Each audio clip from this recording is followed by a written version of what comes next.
Magandang araw! Pupunta nga pala kami ngayon sa Mindoro. Dito nga pala kami sumakay sa Balibago Santa Rosa dahil ito ang pinakamalapit sa amin. Yung terminal pala ng Batangas Pier dito malapit sa may Jollibee sa Target Mall.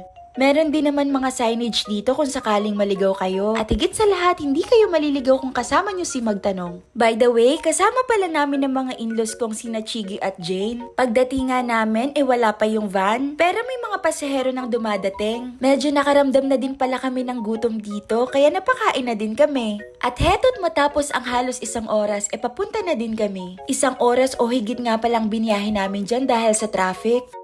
Pero okay lang. Sa wakas at nakarating din. 2019 pa nga yung huling punta namin ni Josh dito. Kaya naman pagpasok pa lang namin namangha na kami sa daming pinagbago. Habang naglalakad-lakad nga, marami na rin palang makakainan dito. Meron na silang Seattle's Best, Potato Corner, Mr. Donut, Baksilog, Sundae, at kung ano-ano pa. Saktong-sakto lang pala dahil lunch na rin to. Pero bago pa man kami kumain, inuna na muna naming bumili ng ticket. Kabisado na nga pala to ng dalawang kasama namin kaya hindi na kami nahirapang maghanap. Yung Starlight MV Sprint nga pala yung kinuha namin dahil mas mabilis daw to. Nandito na nga rin pala sa screen yung presyo ng pamasahe at schedule ng biyahe para may idea kayo. Heto nga pala at nag-umpisa na akong kumuha ng pambayad namin. Sinulat ko na nga rin pala dyan yung mga pangalan namin pati na rin yung edad. Yun lang naman yung kakailanganin para mabigyan kayo ng ticket. Pero syempre, wag niyong kalimutan yung pambayad. Pero kung kayo po ay may kasamang PWD o senior, ay hihingan lang naman ng ID. Nakakatuwa, may dali na rin pala dito. Wala lang, share ko lang. Inabot ko na nga rin pala dito yung pambayad kay Chiggy at sabi ko, siya na lang yung magbayad. Ayan nga sabi ko, siya na. Nung okay na nga, heto't pumunta na rin kami sa isa pang counter. Bumili nga pala kami dyan ng terminal fee na nagkakahalagang 30 pesos per head. Ito po ay required, kaya maging handa din po tayo. Kakain na nga pala kami dito. Pero may isang batang hindi mapakali dahil may nakitang biyahe papuntang Katiklan. Kahit lunch break hindi niya napigilang magtanong. Curious kasi siya kung ilang oras ang biyahe mula Batangas hanggang Katiklan. 11 hours. By the way, nandito na din pala yung schedule sa screen. Nandito na nga pala kami sa food court. Yun nga lang, nung bibili na kami, wala pa palang mga food stall dito sa loob. Shawarma rice nga pala yung kinain namin dyan, pero hindi ko na na-videohan. Heto nga't pinasok na namin yung mga baggage bago pumunta sa deck. Chinek lang din namin yung gamit para siguradong walang nakalimutan.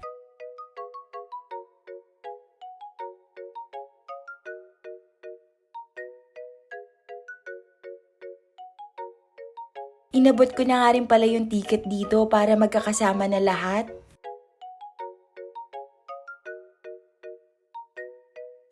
Medyo matagal na nga pala nung huli kami nakapag-travel, kaya nakaka-excite.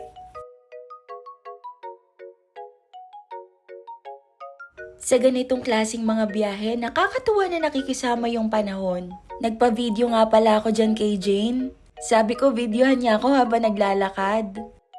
At heto nga yung dalawa namin kasama, parang hirap na hirap sa pagbubuhat.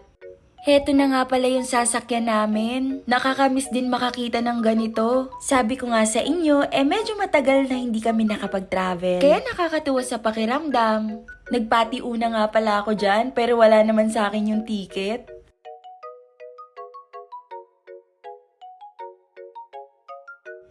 Heto nga at mukhang kami na yung last na passenger.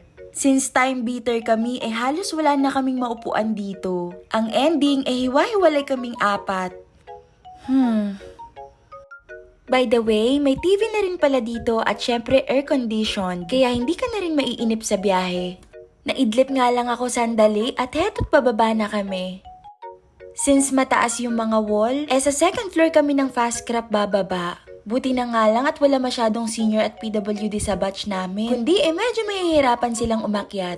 Pero kung meron man, no worries dahil may nag-a-assist naman dito.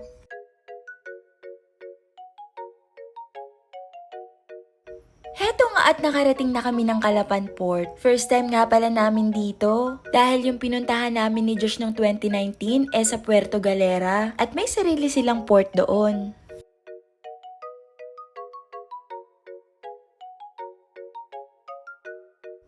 Naglakad na nga pala kami papunta sa arrival area para makahanap na kami ng masasakyan sa tutuluyan namin mamaya. By the way, wala nga pala kaming plinanong itinerary, kaya lahat ng plano namin gawin dito na namin pinag-isipan sa may arrival area. Sa tricycle na nga pala kami sumakay. 200 pesos nga pala yan para sa aming apat na. Ay ka, Jane. Asya ba tayo dyan, boss Jake? Ano pa ako pinalagay? Papunta na nga pala kami sa Anahaw Island View Resort. Siguro mga 15 to 20 minutes away lang ito sa Calapan Port. Nakakatuwa din nga pala yung mga dinaanan namin dito dahil bukid na bukid. Ay, sa wakas, nakarating na rin kami.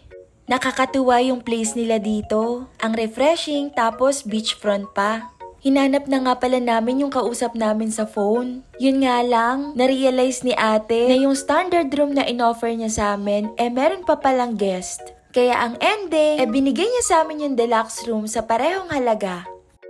May pool nga rin pala dito at pwedeng events place. Hinatid na nga pala kami ni ate sa magiging room namin.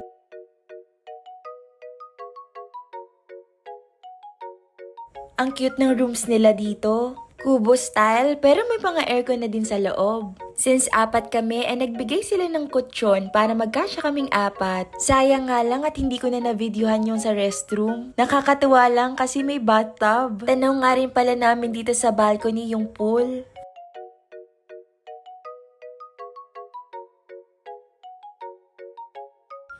Ano ba yan? Sinipon ako ngayon habang nagvo-voice record. Anyway, nagpahinga lang nga pala kami saglit at bumaba na din. Nag-emote lang ako ng konti dyan at nagbanding na rin kaming apat. Nakakatuwa lang na nare-record ko na yung mga ganitong moments. Aalis na nga pala ulit kami dyan para bumisita sa sister-in-law ko dito sa Calapan. By the way, nag-rent a car nga pala kami for convenience. Madami kasi kaming lalakarin, kaya mas sulit sa oras at mas madami kaming mapupuntahan.